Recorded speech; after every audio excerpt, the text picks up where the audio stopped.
pasukan Jepang datang ke Indonesia.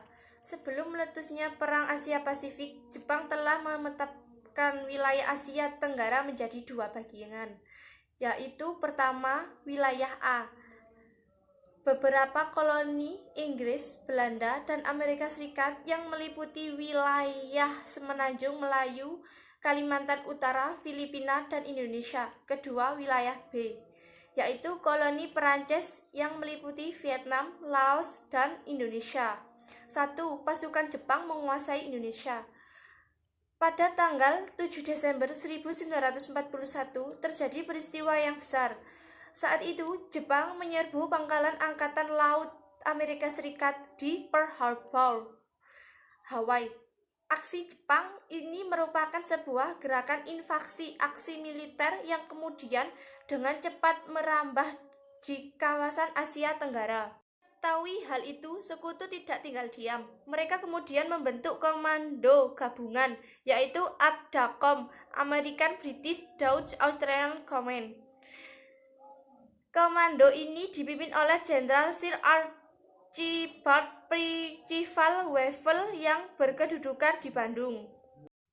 Setelah Jepang berhasil menguasai beberapa wilayah tersebut, akhirnya tanggal 8 Maret 1942, Belanda resmi menyerah kepada Jepang. Pengerahan kekuasaan kepada Jepang oleh sekutu dilakukan pada tanggal 8 Maret 1942 melalui sebuah upacara penyerahan secara resmi di Kalijati, Subang, Jawa Barat.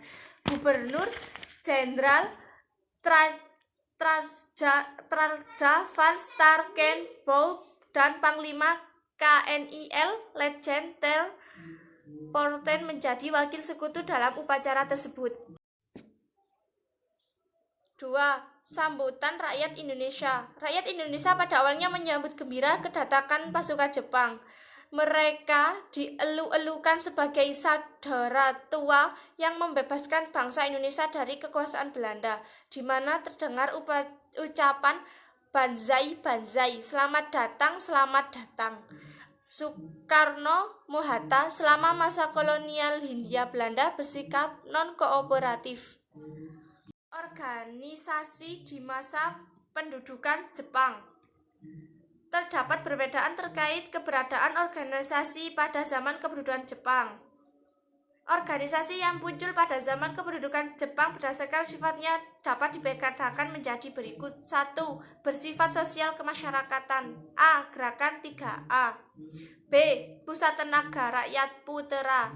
C. Majelis Islam A'la Indonesia MIAI. D. Majelis Syuro Muslimin Indonesia Masyumi. Himpunan Kebangkitan Jawa Jawa Hokkai. 2. Bersifat semi militer. A. Pengerahan tenaga pemuda. B. Sainendan. C. Kei Bondan. D. Fujinkai. Pelopor. F. Hizbullah. 3. Bersifat militer. A. Prajurit pembantu Heiho. B. Pasukan pembela tanah air Peta. C. Eksploitasi dan penindasan dihadapi dengan perlawanan. Jepang menguasai Indonesia selama kurang lebih 3,5 tahun. Dalam kurun waktu yang dapat dikatakan relatif singkat tersebut, Jepang telah bertindak licik dan sangat kejam kepada bangsa Indonesia. Akibatnya, bangsa Indonesia menderita dan melakukan perlawanan. 1. Perlakukan ekonomi perang. 1. Pemberlakukan ekonomi perang. Pemerintah penduduk Jepang di Indonesia menerapkan sistem ekonomi perang dan sistem autarki, memenuhi kebutuhan daerah sendiri dan menunjuk kegiatan perang. Jawa dibagi atas 17 lingkungan autarki, Sumatera atas 3 lingkungan, dan daerah Minseifu, daerah yang diperintah Angkatan Laut Jepang, dibagi atas 3 lingkungan autarki. Dalam sektor pertanian, Jepang berhasil memonopoli seluruh hasil pertanian. Dalam sektor perkebunan, tanaman kopi, teh, dan tembakau yang dianggap sebagai barang kenikmatan dan kurang bermanfaat bagi kepentingan perang diganti dengan tanaman pangan dan tanaman jarak, pelumas, mesin pesawat terbang, dan persenjataan. Begitu pula di sektor kehutanan, Jepang melakukan penebangan liar untuk dijadikan tanah pertanian baru yang dibuka di dekat markas prajurit Jepang.